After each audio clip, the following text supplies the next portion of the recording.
Good morning everybody. Today we're going to bring you a video about how to give subcutaneous or sub-Q fluids at home. Here's a few things that you're going to want to know. You're going to have a bag like this. This is a full bag, but you'll want to see that each of these marks in between here, between the 1 and the 2 and the 3, each one of those represents 100 milliliters of fluids. So you're going to follow the instructions of your veterinarian, who's going to tell you how much fluids per day that you're going to give to your little kitty, like we have here, or a dog, either way. You're going to have a line that comes out like this. Here's where you're going to see when the fluid is dripping. Obviously nothing's dripping yet because we haven't started. Here's the little roller that we're going to use. When we roll it up, then the line is free, and then there's going to be fluid going through, and then when it's rolled down like it is now, nothing's going through. And here's where we're going to have our needle. Now, this has a new needle on it, but keep in mind, every time we give our kitty cat fluids, we definitely want to use a brand new needle every single time. Sometimes people will tell you to reuse the needles, but I would say, ow, that hurts. Don't do that. You want to use a new needle every single time. So you'll just take a new needle like this, pop off the little cap, and then pop that on there. But again, we already have a new one on there, so I don't need to replace that. So we're just going to set that aside.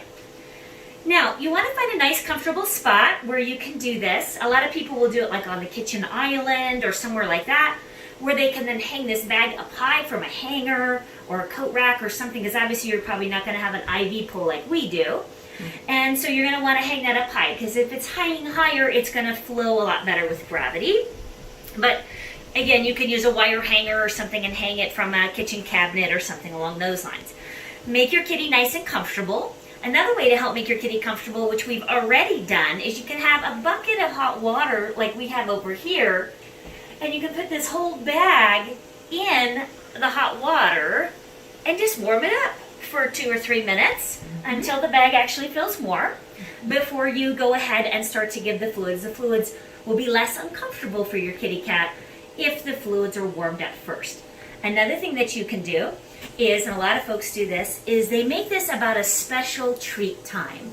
So what you can do is have a little tray right here that you can put some little kitty treats or kibble or imitation crab from the deli or whatever your cat loves, and you can put it in there, and preferably something that only makes an appearance at the sub-Q fluid treatment time, so that your kitty learns to associate something positive with what might be a potentially negative experience for them, having to sit still and get poked with a needle. However, it's important for cats that need that, say the ones that have kidney disease or other problems, for their health, they have to have those fluids. So now we're going to demonstrate how to actually get that part done. So we'll scoot that out of the way, and we're going to have Miss Judy actually show you how to do it, because you're probably going to be doing this at home by yourself. So she's going to demonstrate what that looks like to try and do it by yourself. Now, we have a very good patient here who's done this several times, so she knows what's coming, and she knows also that she feels better after she gets her fluids. Right. So don't forget that. So some people feel so bad that they're poking their pets. Don't forget that these kitties pretty quickly learn the association between, I don't love my fluids, but boy, I sure do feel better afterwards. And so they learn to really tolerate it because they know how much better they feel afterwards. Okay, so what we're going to do is Miss Judy's going to show you, this is again sub-Q. So this is going under the skin. So we're not going to go straight down. We're going to go under the skin in a horizontal, slightly horizontal motion this way. So I'm just going to pick up the skin and sort of show you that there's a tint that she's going to make right here in the front. I'm going to tilt Kitty a little bit so that you can see the little triangular tent that we're making here. And you want to aim for right in the middle of that tent. Oh, she said I don't like it, honey. Sweetheart. I'm sorry. I'm sorry. So that's good that that cat made that noise, because if you do have a cat and you don't want to risk getting bit, you can do another. That kitty cat. Demonstrate what to do in case you're worried about your kitty getting bitten. We're going to do something called a modified kitty burrito. We wrap these kitty cats up in a towel. Let's see. Better to do a More bigger of a- towel, bigger space like that. And then you're gonna wrap this up. So kitties have obviously 5 weapons, claws on 4 feet and their teeth. So this helps to minimize, neutralize a lot of these weapons that your kitty cat has. And this is gonna help minimize you getting bitten. And it's also gonna help keep the kitty cat calm. So we're not doing this very tight, but it just helps block the sensation, and she can just kind of hide in there.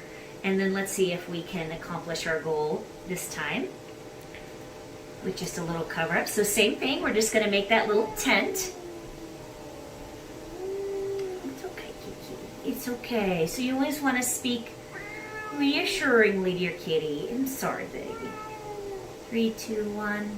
There we go. Go kitty. Go kitty. Now I'm gonna take this little ruller. It's okay. Roll that up. You'll see that's gonna make sure that this line is no longer pinched. And now you should start to see this running. And so now you can see that our fluids are running. They'll either drip, or if you have a really good float like we do. Ooh, It's okay, kitty. Okay. so now it's dripping a little bit, but that's okay. So we're just gonna watch Uh-huh. up here. And the first time you do this, it's probably gonna be a 2-person job. Yes. Okay, and some kitties are going to be much more tolerant of this than others. The size of the needle that you use can make a difference too, so definitely talk to your veterinarian about that. Because a smaller needle is certainly going to hurt less, but a bigger needle is going to go faster. So I would encourage you to just use a new needle each time and a bigger gauge. That way this whole process just gets done faster. Right. And if your kitty starts to really wiggle, maybe you get less fluids in that day. And then we just kind of want to double check and make sure nothing's come out when that kitty turned around. It's okay, baby. It's okay. I know. It's all right. she says, It's okay. It's okay. It's okay, baby. It's okay. So it's dripping a little bit slower than I would like, but that's okay. We'll just let it drip, and we'll try to get our full amount in while our little kitty is just wrapped up in our little burrito. And hopefully your kitty at home will learn to get used to this and tolerate it better maybe from you than from strangers like us too. So that does make a difference, the relationship that you have with the kitty cat when you're asking your kitty to tolerate something like this. Now keep in mind, what you're going to see when we're done here is that there's going to be a big bubble under the skin, a big humpback, okay? A little camel hump right there in the middle of the back. That's normal. That's what we want. And in fact, you might even see that hump as it's absorbing. It might even slide over the side, or it might end up being on the chest or under the neck or something like that a few hours later. That's normal. Don't worry about that at all. If you're giving your kitty sub-Q fluid several days in a row, and you're seeing that happen, definitely talk to your veterinarian about that, because it could be that the kitty doesn't need that much fluid, so they're not absorbing them that quickly, and then that's why they're sitting there and sliding under the skin, because the body doesn't really need it. So it could be an indicator that it's time to back off on that. So let's talk about really quickly, while we are waiting for these fluids to load up, so you can really see what this whole process looks like from start to finish. Some reasons why you would do sub-Q fluids at home. The most common reason is kidney disease in cats. That's the most common. It's not always pancreatitis. Sometimes can be a reason why a veterinarian might prescribe that, or lots of other toxic ingestion might be another reason, but primarily the reason we send you home with kitty cats to do fluids at home is because of chronic kidney disease.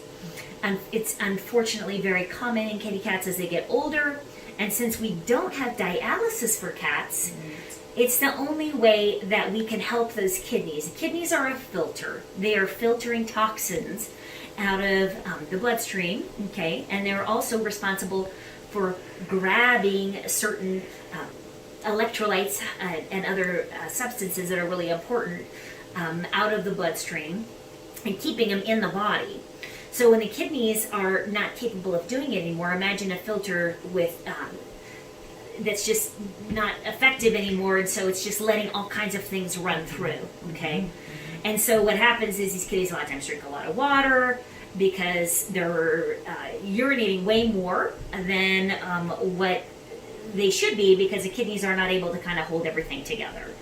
And so because of that, we need to give them fluids to kind of help keep them really well hydrated, flush those kidneys out, make sure the toxins are getting pushed out. And also, like in our case, we put B vitamins in ours. As you can see here, that's why they're pink.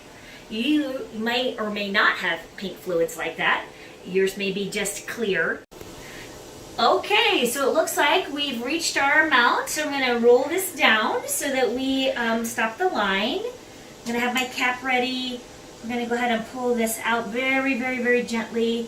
Now, sometimes kitty cats will spring a leak, and that's okay. That can happen. I'm going to make sure I put my needle on there, dispose of that needle appropriately. Again, talk to your veterinarian about how to do that.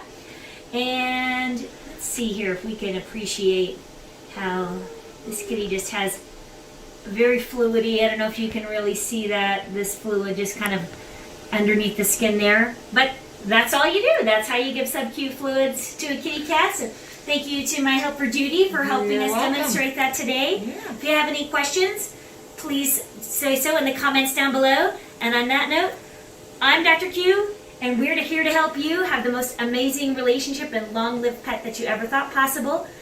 Please subscribe to our YouTube channel, and we'll see you right here next time. Thanks so much.